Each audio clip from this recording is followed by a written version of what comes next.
welcome to another episode of Search News You Can Use with me, Dr. Marie Haynes.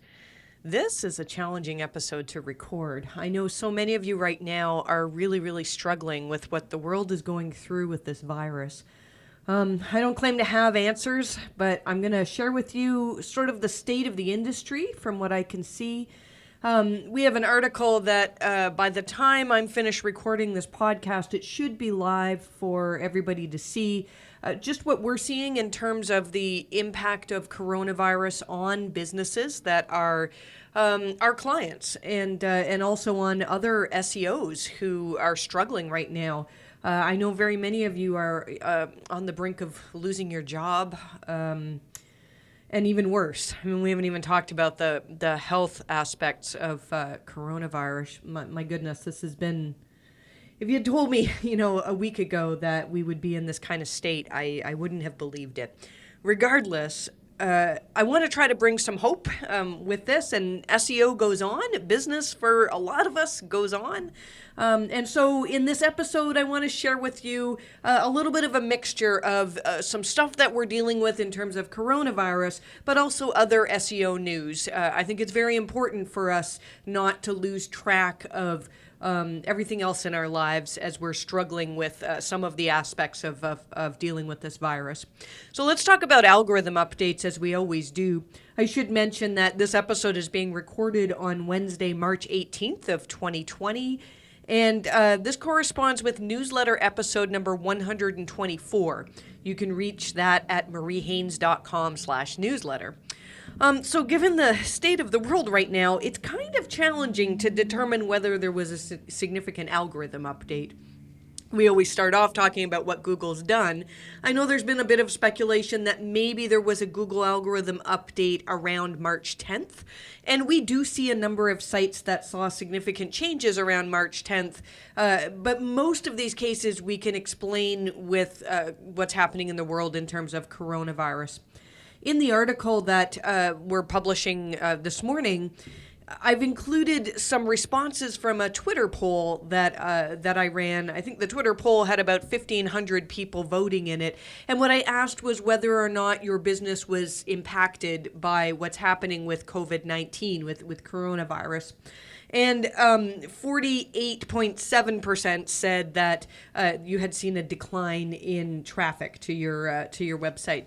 And that number is probably higher because there were 17% that actually clicked on the other see results part. So really more than 50% of the people who responded to this poll are seeing significant declines. 13% said they're seeing improvements, and then the rest are just not much change. I've included a number of the replies from people in this article that we've written because they're very interesting. Some of them are heartbreaking, though, as well. Just a few of them. Nick Ranger replied saying 30 to 40% of small businesses in Australia are expected to close their doors as a result of this virus. They've had calls in tears with debt and clients call in tears with debt and no exit strategy. I mean, who knew this was coming? This is really hard times. And this is really hard, especially in Australia with all that you have been through with bushfires and whatnot this year. Somebody else replied that their parenting advice website is down 30 to 40%. Laura and Lance replied to me saying, travel, it's a bloodbath, is their words. And when you factor in the November 8th update, they say, there's been a lot going on. For those of you who run websites that, you're relying on website traffic, it's really going to be a challenging time for so many of us.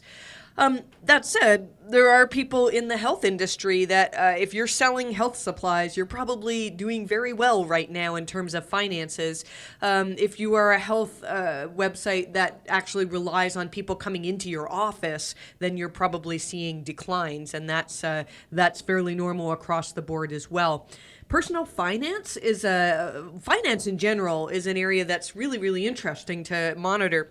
We have several clients who write about what's happening with the stock market. And the stock market is really insane right now. There's a lot of really challenging stuff that's happening.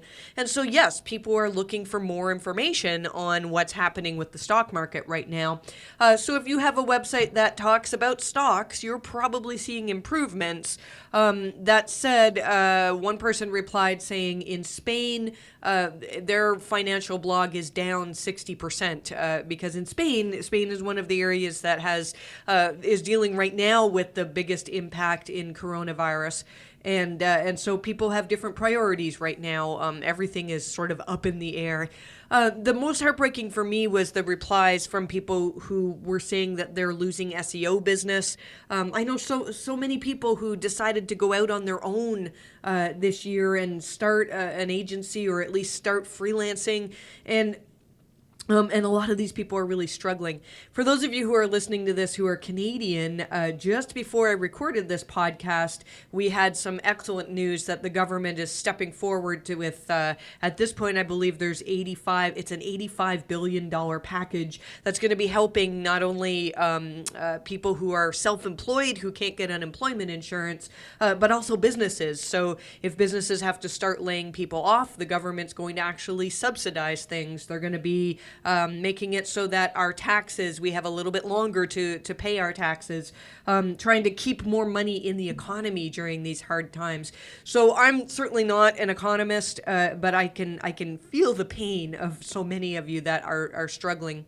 Now, we did have a number of replies to this poll of people saying that things are just going amazingly well for them right now. Some of the sites that, and some of this is fairly obvious, but sites that are seeing improvements, anybody who does grocery delivery, health screening, live streaming. I know we're doing most of our stuff at MHC on Slack.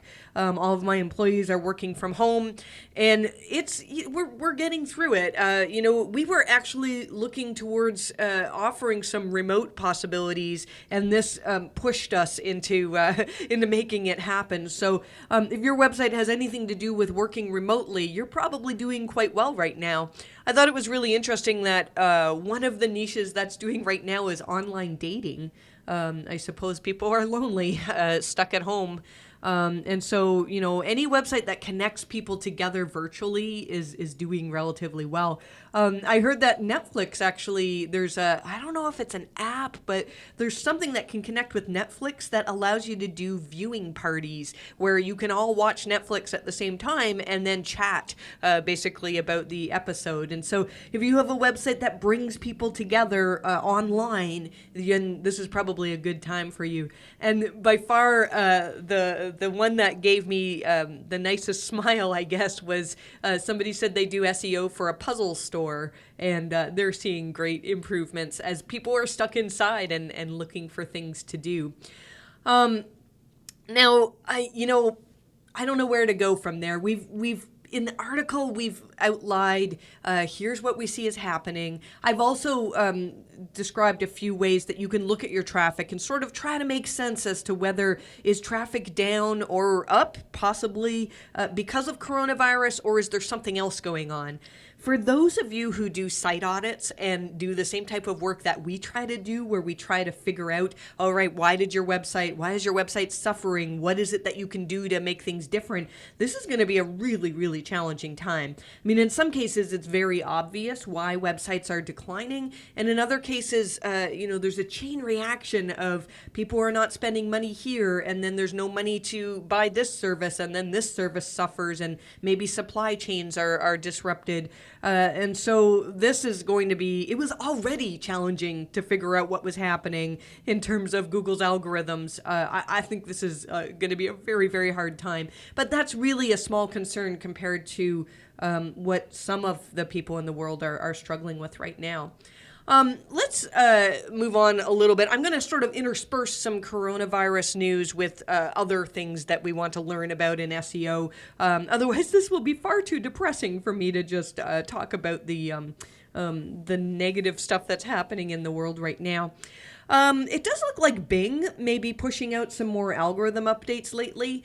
Glenn Gabe actually tweeted a screenshot of somebody's Bing traffic just taking a nosedive near the end of December. We don't actually look in great detail at Bing traffic. I mean, we do often look at it to figure out, oh, was this a Google algorithm update that affected you? Was this a website issue? But I think this is something we probably should be paying more attention to.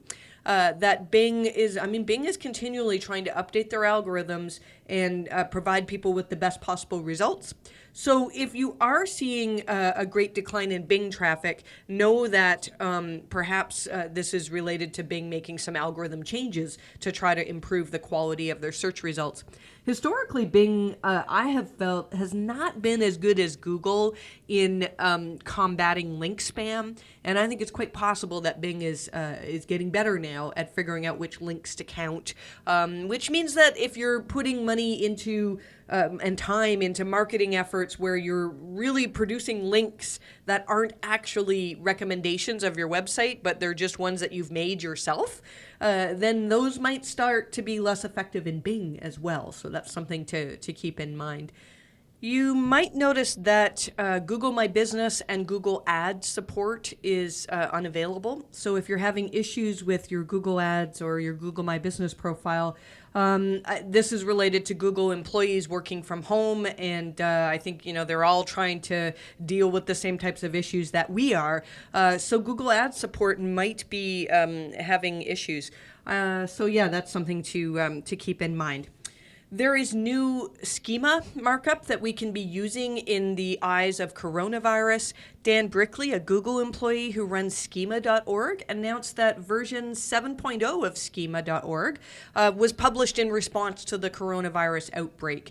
And so there's new types of schema that you can use, including special announcement, COVID testing facility, and event attendance mode. So those might be important to some of you, probably to most of you not, but if you do have a client who could potentially use that markup, we would recommend that you do it. A little bit of information about AMP. AMP is going to increase the maximum allowable CSS limit. It's going to be raised by 50% to 75 kilobytes. And so that's important for those of you who develop in terms of AMP, and we thought you'd be interested in knowing that. On YouTube, this was interesting. There might be an increased risk of you getting YouTube videos removed. I didn't know this, but YouTube videos, when they're flagged for having inappropriate content, there's actually a two-step process where they're flagged by machine learning. And then there's a second step where there's a human review that decides whether a YouTube video should be taken down or not. So apparently they're taking that second step out for now, just simply because there's a lack of manpower. And so that means that if machine learning flags your YouTube video as offensive or for whatever reason just not suitable to go on YouTube, it may just be removed. I haven't heard this being a huge issue right now, but I could see some people getting upset about that if it goes sort of overboard. And this might be an opportunity for Google to be testing their machine learning abilities and decide whether they actually do need humans to manually review these YouTube videos. This was an interesting tweet from John Mueller in response to a question about launching a new website. Kat Manhire tweeted, "I'm working on a jewelry website launch. We have multiple of the same product available in different color golds or carat size. Is a canonical tag the best option? There are search volumes around the different styles. Should we have them all as separate URLs?" So this is important. Whenever John Mueller is asked about this type of thing for e-commerce, like let's say I sell t-shirts and I have a page for black t-shirts and red t-shirts and white t-shirts and all these different colors of t-shirts, do they each have to have their own page, or should they be canonicalized to each? And what John has said in the past is it kind of depends on if people are searching. Like if there's enough people that really want this blue t-shirt and it's significantly different than the red t-shirt in terms of the audience who wants to buy that, then it might make sense to have two separate pages for these. But usually it doesn't make sense. And even though there's people searching for those two shirts, really the content on those pages is almost exactly the same other than the color. And so those really should have just one main, here's the shirts page, and then just have different variations depending on color or size or things like that. Here's John's response. He says, that's hard. I recommend erring on the side of having fewer pages, especially when starting up a new site. Too many pages makes it hard to find the unique value of each page. So unless they're significantly different, I'd try to keep them together. So that is important news, and that it's really hard. There's no blanket statement that says, you need to canonicalize all these together. It really, I guess if you wanted to sort of make it black and white, it would come down to, is there unique value on these pages? Or are you creating two pages just because you're trying to capture more searches? And if you really can't make a page uniquely valuable, then, and uniquely valuable means that users actually see this as like, oh, wow, I could read both of these pages and they're both very helpful to me, as opposed to having almost a duplicate page. That can be really tricky to do. Some people also asked John Mueller about affiliate links just recently, and there's been some discussion as to whether just hiding your affiliate links via robots.txt would go against Google's guidelines. Here's John's response. Hiding affiliate links from Google on a site that's a cheap cookie cutter affiliate doesn't make the site high quality. Now, he didn't really answer the question as to whether or not that's against Google's terms of service, but he goes on to say, I think there's a general perception that search engines somehow don't like affiliate sites, so you have to hide your affiliate status. The real issue is that there are a ton of really bad affiliate sites, and how they monetize is essentially irrelevant. I thought that last part was interesting because we've been recommending what the American Standards, Advertising Standards Authority recommends, that if you have affiliate links, they have to be very, very clearly marked as such. I've gone on ad nauseum in several podcast episodes about this. We don't know what Google looks at. And in a lot of cases, I wouldn't say if your traffic drops, it's very unlikely to be because Google has said, ooh, this is an affiliate page, so it's lower quality. However, they can recognize when sites are generally affiliate in nature. And if a page seems to exist solely for the purpose of selling something and it really doesn't add value to people, then it probably isn't going to rank as well. Something that I've seen over the last few years is, maybe, I don't know how many years ago, but not that long ago, you could create a page that was essentially like, hey, I'm going to take some reviews from Amazon and I'm going to spin the words a little bit and I'm going to make my own page on this topic that's essentially the same as Amazon, but it's going to be optimized better for this particular product.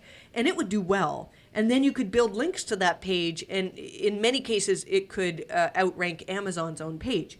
And I think over the years, Google's gotten much, much better at figuring out, like, even though your pages are not completely identical to each other, they, or to the originating page, that it doesn't necessarily add more value. So if you are an affiliate website and you're creating content, don't think that Google is going to hate you because you're affiliate, but think, could I really, am I writing stuff that if people were faced with, they only had one choice. They could read the page on Amazon, or I'm saying Amazon, but wherever the original vendor is. If they could read the page on Amazon with all of Amazon's reviews, would they really want to also read your page afterwards? And if the answer to that is no, then you may find that you're not as high quality as you thought. And so I remember I worked with one website that was, it had a pure spam penalty. And most pure spam penalties that I've dealt with they're really spammy sites. But this was a site that talked about, I believe it was karaoke machines. And what they were doing was essentially saying like, hey, you can buy this karaoke machine on Amazon and it's kind of cool because it's Frozen themed or something like that. And so what we had them do was actually really beef up all of their reviews and add information that people were looking for that they couldn't find in the Amazon reviews. And they worked on each of their review articles and made them so that they were really, really valuable to people, not just regurgitating what they could find on Amazon. And that site went on to get their penalty removed. And I haven't kept track of them recently, but last I heard they were doing quite well. So it's always about adding value when you talk about affiliate websites. Whereas in the past, you could get away with kind of lower quality if you knew how to optimize properly and build links, and that's getting harder and harder now. I thought this was neat. I did not know this, that Google Sheets now has the option to filter and sort by color. That's something that Excel's had for quite a while. So yeah, that'll be probably life-changing for some of you. Gosh, it seems like just horrible to say that now, that a Google spreadsheet thing is life-changing when we're dealing with so much other stuff in the world. I'm doing my best, though, to try to still stay hyped about SEO, because we have a great industry and it's going to continue. We're going to continue to do lots of shopping online and lots of digesting information online. And so we have very, very important jobs right now.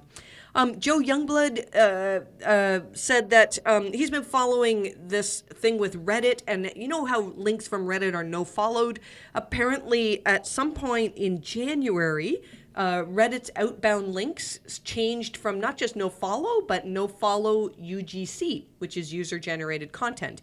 I didn't notice that. I don't know if it's across all subreddits. Really, it shouldn't change much. It just tells Google that these are user-generated links and Google's going to ignore them. But if they were no-followed before, they're not going to be ignored. I believe at one point Reddit did have followed links. But when you think about it again, if Google's getting good at figuring out which links are true recommendations, I think they're pretty good at figuring out that when we just post about our own website on Reddit, that's not a link that Google would want to count towards rankings. And speaking of Reddit has apparently seen a massive spike in traffic due to coronavirus. I've been going to, when you go to Reddit, one of the subreddits, I believe, is just /r/coronavirus. It might be Corona. But there's really good, if you want to stay on top of what's happening in the world in terms of this virus, it's a good place to get some information from. And often you'll get information that's not covered in the news, so you have to use your judgment as to whether it's legit or not. Let's talk about Trump misinforming the public about Google's nationwide coronavirus testing website. Last week, Donald Trump announced that Google will soon be assisting the U.S. government's coronavirus testing apparatus. But apparently this came as a surprise to Google. And so from what I can understand, so Google Communications put out this tweet that says a statement from Verily. Now, Verily is one of Alphabet's companies, so they're connected to Google. They were formerly a division of Google at some point, and then I believe in 2015, Google sort of split into many different companies. And so Verily, this is really interesting actually, because Verily is all talking about health and life sciences. And so it's not Google, but it's actually Verily that's building this tool. And so they were planning on creating a tool that was aimed at assisting high-risk populations and healthcare professionals to triage patients being screened for COVID-19. And so following Trump's announcement that was unexpected, they shifted their plans, and it does look like they're putting something like 1,700 engineers on this effort. That's kind of crazy if you think about it, that this company that's an offshoot of Google or owned by Google has 1,700 engineers that are all working on some type of health sciences related stuff. Who knows what Google's coming out with in terms of health. So this tool that they're creating, it's in early stages. When they first release it, it's only going to be in the San Francisco area. And who knows what will happen and whether they'll get things going quickly enough to be able to actually help the coronavirus situation as it is today. Those of you with Google My Business profiles, Google has added a temporarily closed option that you can use. So our local search area, we've mentioned over the last couple of weeks that Sterling Sky is helping us in writing this. And so their recommendation right now, because they deal with a lot of local businesses, they do a lot more GMB stuff than we do, is not to use this temporarily closed option. They say once you reopen your business, you can face a lag in getting back online again if you choose this option. So instead, they recommend to set your hours to match what's going on. You can ask a question in your Q&A and then upvote your own question. And then answer it. And you can do a Google post about your hours, update your business description to define what's going on for your audience. Something that they also told us is to be careful to know that if you do too many edits at once, you can end up getting a suspension of your GMB listing. And we don't know. I mean, we heard that YouTube suspensions are all handled by machine now during this hard time. So who knows if this is going to be happening with GMB. So what Sterling Sky is recommending is that you do one edit, save it, and wait a few minutes before you do another edit. So don't do all your edits at once. And another thing to note is that the temporarily closed label, it can be applied by just somebody else as well. So if customers are seeing that you're closed, they may go mark your GMB listing as temporarily closed. So keep an eye on that because it sounds like something you don't want to have happen. You may have received a phone call from Google asking your opening hours. If you have, we think that this comes from the Duplex AI program, which is basically Google using artificial intelligence to sound like a human, and they're calling people just to randomly ask if you're open and what your hours are. Now, apparently these phone calls, they don't sound like robocalls. They're complete with ums and ahs, and so, if you did get a call asking your opening hours, you really do want to reply to this because you don't want Google to think that you're closed when you're not.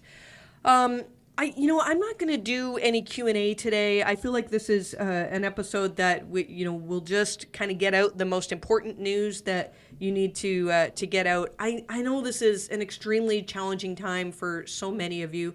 I've seen your tweets that say that some of you are losing clients and you're not able to pay your bills. If you're in Canada, just this morning, the government announced this $85 billion aid package, and that sounds really promising. I fear, though, that we're really in challenging times. And some businesses are going to thrive, and most of us, though, are going to feel a lot of hardship. So I was really, really encouraged by this tweet by Dan Nelson. He says, we closed the Ruby Tap bars yesterday. So I suppose this is a business, it's a bar, basically. And he says, but in less than 12 hours, we built an online bottle ordering system for curbside pickup. It's a WordPress site using Stripe API, using Zapier connection to pipe data into Google Sheets. We've already got over 50 orders. What a world. Now, I know most of you can't go out and build an online ordering system to save your business, but what can you do? At MHC, we're trying to see the positives. So far, none of us are ill. My staff are able to work from home. We're connected via Slack, and although it's a bit lonely working without each other, we're doing okay. We'd hoped to offer some options to work remotely for our staff, and now, we were talking about it as a team about rolling these out this summer. These, hey, maybe we can work remotely just a couple days a week or something like that. And being forced to work from home all of a sudden, though, it made us put the plan into action right away. So it's really, really amazing to see my senior auditors training my new employees via Slack screen sharing calls. That's not something that I had predicted, even just a week ago that was going to be happening. We're also going to use this time at MHC to hopefully put together some additional options for helping business owners that are seeing traffic drops. I can't go into too much detail right now, but I'm really excited about what we should be able to do soon. For those of you who are on the brink of going out of business, or if you've lost your job, my heart goes out to you. If you have SEO skills and you've lost your job, I really encourage you to use this time at home to just hone your skills. In 2008, I severely hurt my back. And at that time, I was a veterinarian and I couldn't work for 6 weeks. Although when it happened, I didn't know how long it would be. I didn't know if it would be months. I didn't know, it was kind of similar to today's situation, other than it was just me. Today we have to struggle with all of the other people that are out of work as well. But I took that time to learn how to build a website. I knew nothing I didn't know any HTML, nothing at all. And I started with a Hello World tutorial from about.com. And then in 2012, again, I was on bed rest, this time with a pregnancy. And that's when Penguin came out. And I didn't set out to say, oh, okay, I'm going to create a new career in this field of SEO. I also didn't think I was going to make any money doing this. But instead, I took the time off as a time to learn and to create something new. So at that time, I created a tool to help people figure out if their traffic drop was likely due to Penguin or Panda or something else. And then I just never went back to work again. So if you're stuck and you're worried, maybe this is the time to start working on your side project. I would say find ways to help people. Something I did when I was just starting out in SEO was to offer to look at people's Google Analytics for free for a while. And I did that so I could learn, but really I think this was the start of me creating an audience.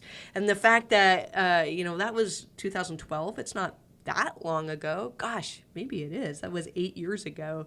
But I think the fact that you're listening to this podcast now and that I have a business and employees, and I've been really blessed, is because I did something new, and I created this audience, and so a lot of good came out of the time where I was physically unable to go into work. We're going to do the best that we can to keep you informed of how the search landscape is changing in these times. And I just really want to thank you for listening. I hope that next week I'll be able to report back with more good news than bad. So I'm thinking of you all, and I wish you the best of luck, not only with your rankings, but with traffic as well, and most importantly, with your health. So stay safe, everyone.